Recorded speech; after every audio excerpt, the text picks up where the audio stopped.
Formula के बारे में अध्ययन करते हैं।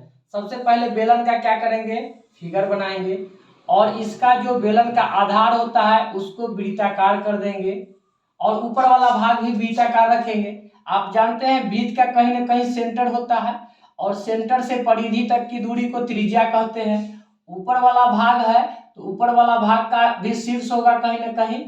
तो यहाँ देखेंगे केंद्र से परिधि तक की दूरी को त्रिज्या कहेंगे।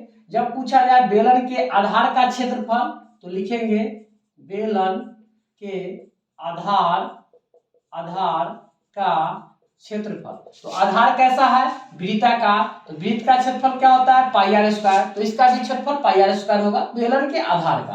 पूछा जाए बेलन के शीर्ष भाग का क्षेत्रफल तो आप जानते हैं बेलन के शीर्ष भाग है कैसा, शीर्ष भाग, तो शीर्ष का क्षेत्रफल पूछा जाए तो शीर्ष भाग है वृत्ताकार, तो इसका भी क्षेत्रफल होगा पाई आर स्क्वायर। यहाँ देखेंगे बेलन के ऊपर शीर्ष भाग से बेलन के आधार तक ये जो लंबाई है इसी को बेलन की ऊंचाई कहते हैं। बेलन की ऊंचाई h कहेंगे।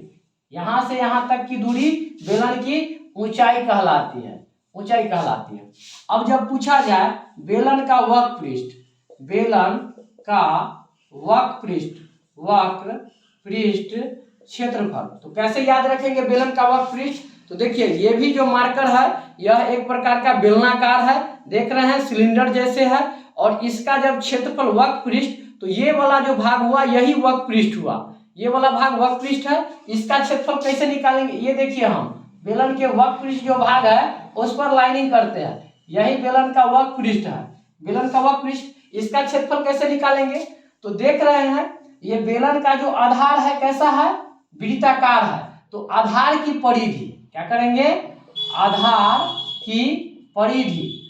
की परिधि को, ये जो बेलन का आधार है वृत्ताकार है तो उसकी परिधि को यहाँ से यहाँ तक जो बेलन का लंबाई है जिसको हम लोग बेलन का ऊंचाई कहते हैं इससे गुना कर देंगे।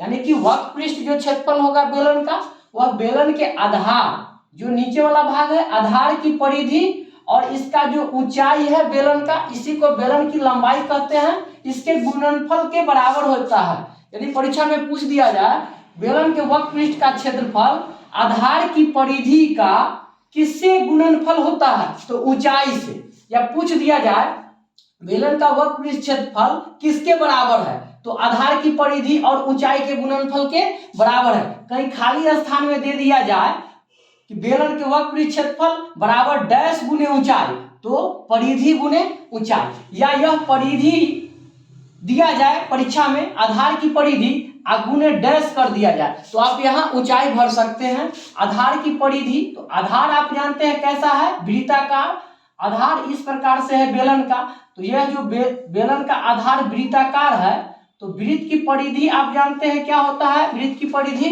2 पाई आर, तो आधार भी वृत्ताकार है तो इसकी परिधि देंगे 2 पाई आर और गुने ऊंचाई h। अब बेलन का वक्रपृष्ठ का क्षेत्रफल क्या हो गया, 2 पाई आर गुने h, इसको एक साथ 2 पाई आर h, यही बेलन का वक्रपृष्ठ क्षेत्रफल हुआ। इसके बाद हम लोग देखेंगे